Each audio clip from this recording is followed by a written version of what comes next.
Perkenalkan, nama saya Marco Nathanael Agustino.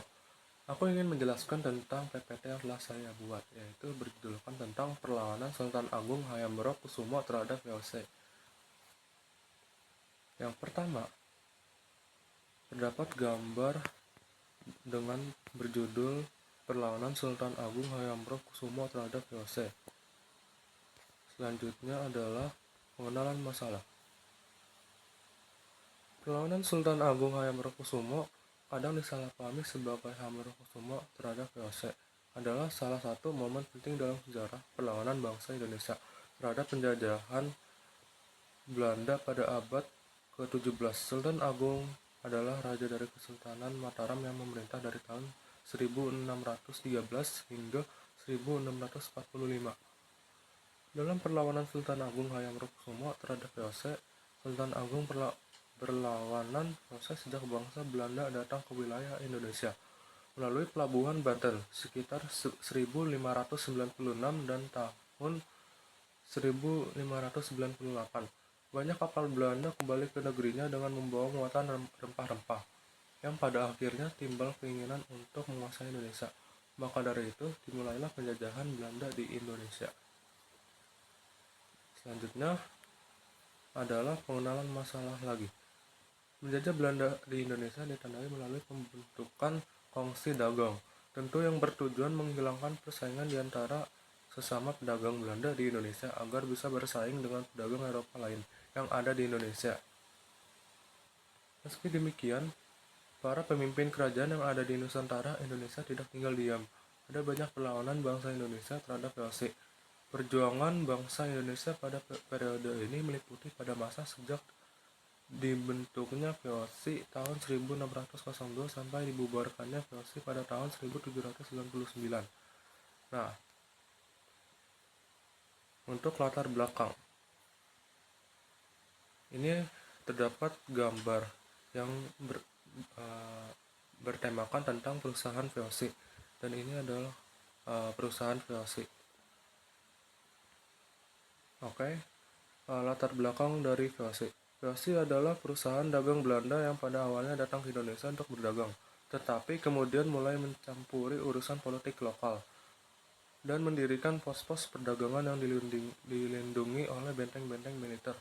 VOC mulai membangun kekuatan di Batavia, atau sekarang bisa disebut dengan sekarang Jakarta, yang didirikan pada tahun 1619 oleh Jan Pieterszoon Koen.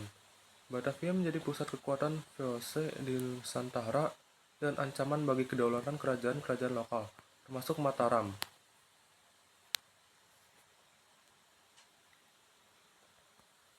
Perlawanannya pada tahun 1628 dan 1629, Sultan Agung melancarkan serangan besar-besaran ke Batavia.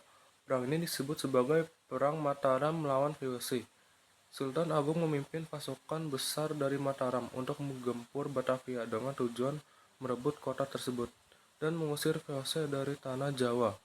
Namun, upaya ini gagal karena beberapa faktor, termasuk ketangguhan benteng Batavia, kekurangan logistik di pihak Mataram, serta strategi defensif yang diterapkan oleh VOC. Meski gagal merebut Batavia, perlawanan Sultan Agung tetap menjadi simbol perlawanan terhadap kolonialisme di Indonesia. Nah, dampak-dampaknya adalah meskipun perlawanan ini tidak berhasil, Sultan Agung berhasil memperkuat posisi Mataram sebagai kekuatan besar di Jawa dan menunjukkan bahwa VOC tidak dapat dengan mudah menguasai seluruh Nusantara. Perlawanan ini juga menjadi inspirasi bagi generasi berikutnya dalam melawan kolonialisme Belanda. Penjajahan Sultan Agung ini dikenang dalam sejarah Indonesia sebagai salah satu upaya besar pertama untuk mempertahankan kedaulatan dan melawan dominasi asing di wilayah Nusantara. Oke, kita memasuki tentang pembahasan. 1. Mataram Islam. Sultan Agung adalah raja yang paling terkenal dari kerajaan Mataram yang mempunyai cita-cita satu, yaitu menyatukan seluruh tanah Jawa di bawah Panji Panci.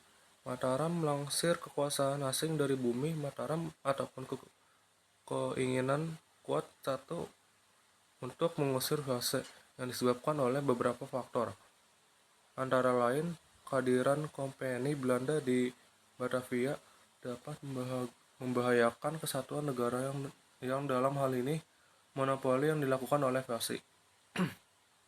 2. VOC selalu menghalang-halangi kapal dagang Mataram yang akan berdagang ke Malaka.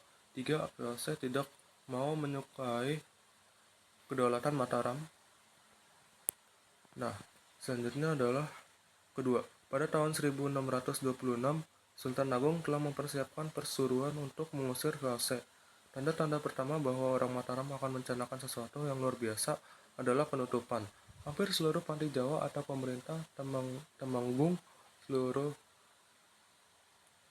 reksa dari Kendal selaku memimpin perang pada 22 Agustus 1628. Tumenggung pemeriksa Panglima tertinggi armada Jawa tiba di pelabuhan Batavia dengan 50 kapal yang lengkap, dengan pembekalan yang sangat banyak. Selanjutnya, datang lagi 7 kapal Mataram yang akan menuju Malaka, sehingga VOC terlebih dahulu ke Batavia, dan VOC berkeinginan untuk menghalang-halangi datangnya kapal-kapal Mataram, namun tidak membuahkan hasil.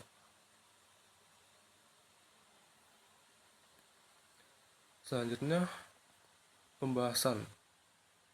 Pasukan Mataram di bawah pemimpin Tumenggung bawah Rekso ditambah dengan pasukan yang dipimpin oleh Agul-Agul yang dibantu oleh pasukan di bawah Sura Agung dan dibantu oleh Kiai Dipati Madura Rejo dan Upah.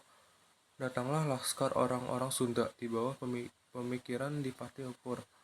Pasukan Mataram berusaha menampung Batavia dan melakukan penyelenggaraan dari berbagai tempat. Terjadilah pertempuran sengit antara pasukan Mataram melawan tentara VOC di berbagai tempat. Tetapi kekuatan tentara VOC dengan senjatanya jauh lebih unggul, sehingga dapat memukul mundur semua lini kekuatan pasukan Mataram. Tumenggung pemeriksa sendiri gugur dalam pertempuran itu. Dengan demikian, serangan tentara Sultan Agung pada tahun 1628 itu belum berhasil. Untuk kesimpulannya adalah, pertama adalah penolakan terhadap pengaruh asing. Kedua, perang yang terus-menerus. Ketiga, keterbatasan logistik dan teknologi. 4. Peran dalam sejarah nasional. 5. Dampak jangka panjang. Oke, sekian, terima kasih untuk PPT yang telah saya bacakan. Mohon maaf kalau ada kekurangan. Terima kasih.